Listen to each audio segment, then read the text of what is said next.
What is going on, beautiful people? Welcome to yet another episode of the Narcissist Code. I'm your favorite self-aware narcissist, Mr. Lee Hammock, better known as Mental Healness, across all social media platforms. All social media platforms, including Facebook now, y'all. My Facebook page is growing.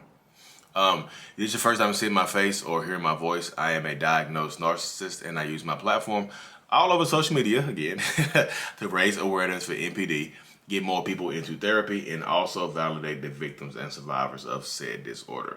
Today's episode is going to be about crossing the threshold, why some people are still in toxic relationships that they know they shouldn't be in. I know the trauma bond exists, y'all. I know, what I mean by crossing the threshold is like some people haven't reached that limit when they're the limit of emotional or physical abuse to leave a toxic relationship. And a lot of times, when I'm talking to people over Zoom and things like that, so I understand it, y'all. I understand the trauma bond and all the other good stuff. And sometimes it can be frustrating, especially when there's a lot of friends and family involved. When people decide to stay in these toxic situations, they're like, why did they stay? They know what they're dealing with, especially if they're dealing with a narcissist and they've researched about narcissistic abuse. They've done the research about toxic relationships. They've been in toxic relationships before that they've successfully escaped. They've done the research. They've read the books. They're watching YouTube videos. They've actually talked to me one-on-one. Some people I've spoken to have actually spoken to like Dr. Romney before one-on-one, and I think they've done some stuff with HG Tutor as well. They've spoken to other people dealing with narcissists, and they still stay in these relationships. And it blows people's minds, and it's tough, especially if you're a friend of somebody like that. I talked to I talked to someone this morning, and they were saying that they are a friend of somebody that's in a toxic narcissistic relationship that they know about. This person in particular escaped their own toxic relationship. I keep saying they, y'all. It's a non-binary person I spoke with this morning, so I'm trying to make sure I try to respect the pronouns. They were in their own toxic relationship that they escaped, but their friend is in one that is kind of being willfully in it. And I tell them all the time, I was like, look, people have to cross that threshold, and it's super frustrating. It is. Like me personally, I don't really get attached emotionally to a lot of people anyway. I'm a narcissist. That's just, emotional attachments don't come easy for me.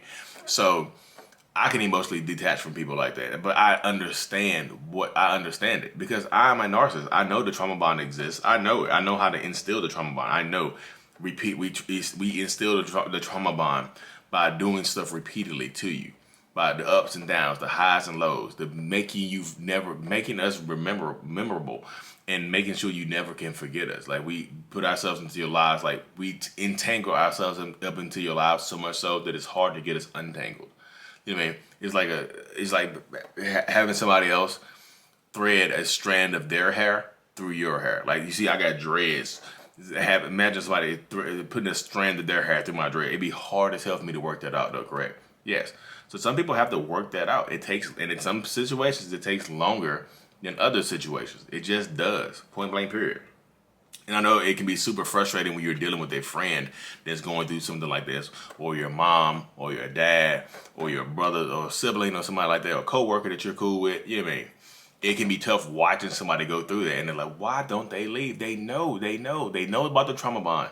They've read Lisa Sunny's book, The Trauma Bond Recovery Journal. They've done the work. They've been through courses. They've been through meetings, and guess what? They still stay. And it's super frustrating. It's frustrating to me too, y'all. Even though I understand it, it still frustrates me that I can talk to people and have long conversations with them, hour and a half conversations with them over Zoom, and they disappear on me. I tell them I provide them all the knowledge, I provide them everything that they need, and they still stay. Sometimes it's financial, sometimes it's sexual, whatever the reason is, they haven't crossed that threshold. So some people I've spoken to have been through literally, I don't know what else that person can do other than unalive them, but literally every single thing, like physical abuse, mental, cheating, financial, stealing stuff, like drugs, like yeah, I'm talking about, I can't think of anything that they haven't been through together, or that person has put them through. Getting kicked out of apartments, police involved, arrested, jail, still together, still going back to this person. Like the person, like I talked to a young lady, like literally the person threw her through a wall. She called the police on him. He faked a heart attack. And the paramedics and them knew that he was faking it. Like people don't, this is not heart attack symptoms. Like I think he's faking because he threw you through a wall. And then he turned around and just started crying. But she didn't want to press charges, so he stayed, and she stayed with him. And in situations like that, the police will be hesitant to go back to the address because they know it will happen. They're like, well, we've been to this address 5 times before. You don't want to get this person arrested. What can we do? You know what I mean?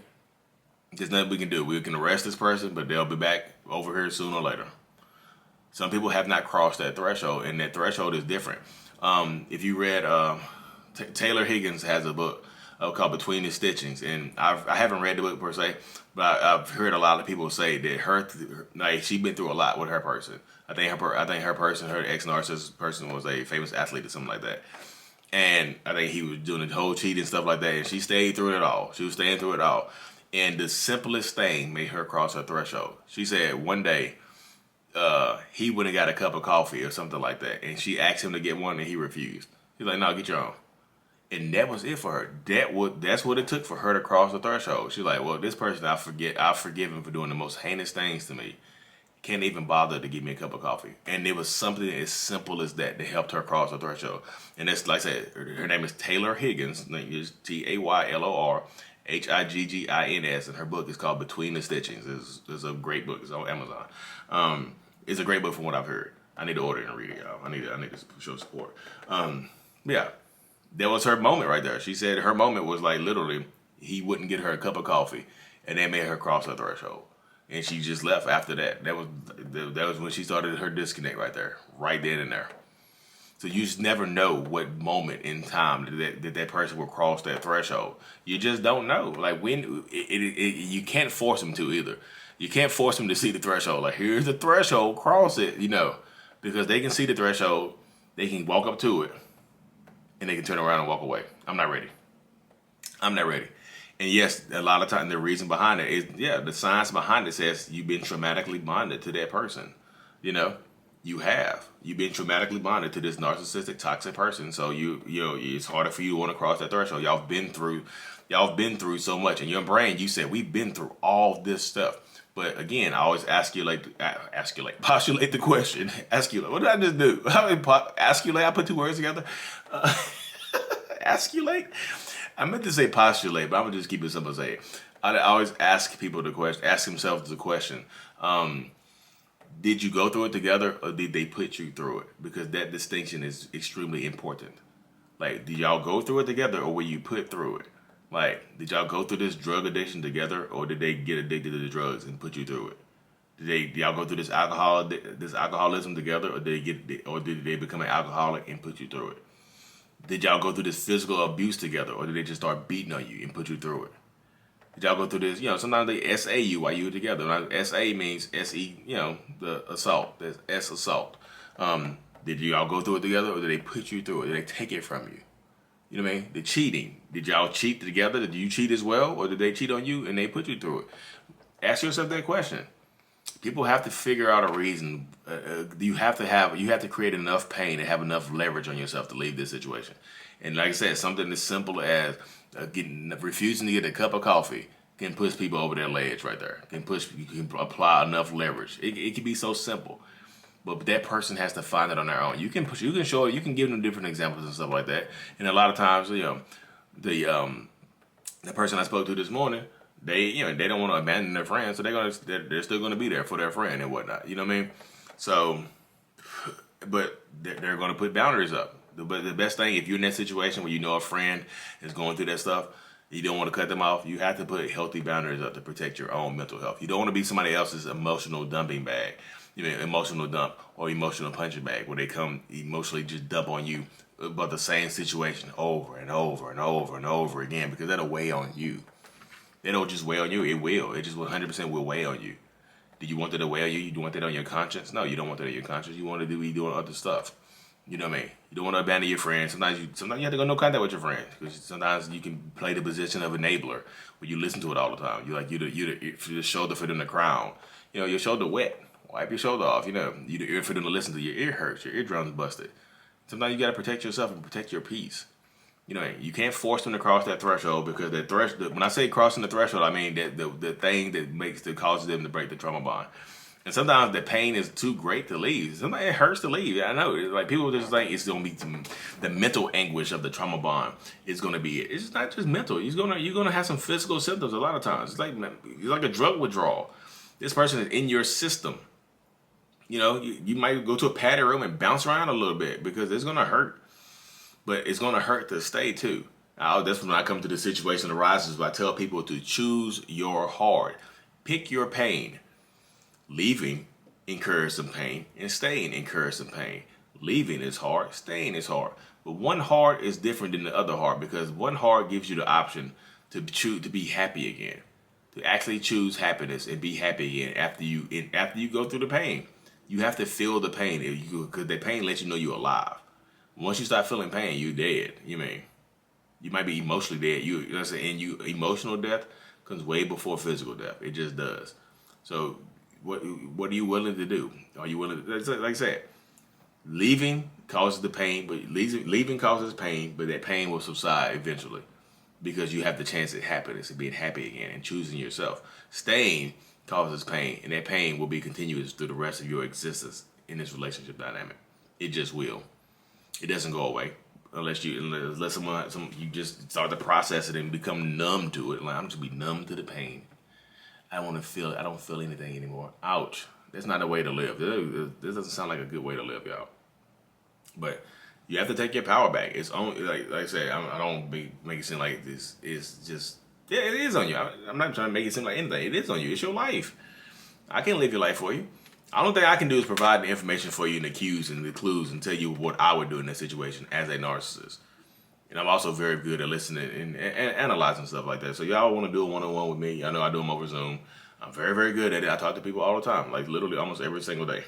The link is always in the bio of my, the link is in the description of all my YouTube videos, and the link is also in the bio of all my TikToks, Instagrams, YouTubes, and the Spotify, Apple Music as well. Anyways, y'all, whatever it takes for you to cross that threshold, get there. Whatever it takes. I'm not telling you to take them out of this planet, not to take their lives. Like, I cross the threshold by beheading them. Don't do that.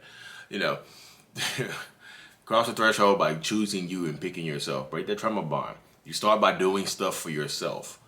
Give back to you. What have you done for your emotional health lately? Meditate. Give back to yourself. Be at peace. Work out. Do something for your mental health. Do something for your mental health today. Don't just listen to me. Do something for your mental health today. Anyways, thank y'all so much for tuning in. I really, truly appreciate every single one of y'all. Because guess what, y'all? As much as I learn from you, as much as y'all learn from me, I learn even more from you, because I got this video I did from the one-on-one I did this morning. So I'm thankful. Crossing that threshold. Anyways, y'all, thank you. And that was like an hour ago, y'all. I'm telling y'all, this stuff comes off the top of my head. This is like, I don't pre-plan these videos. I just have a topic and I go. I don't know what direction they're going to go. My thoughts just flow. Like you said, escalate. I don't know where this is coming from. Anyways, y'all, I really, truly appreciate y'all. Like and subscribe for more. Turn on your notifications. I truly thank you. I'm just thankful, y'all. Until this is out. Peace.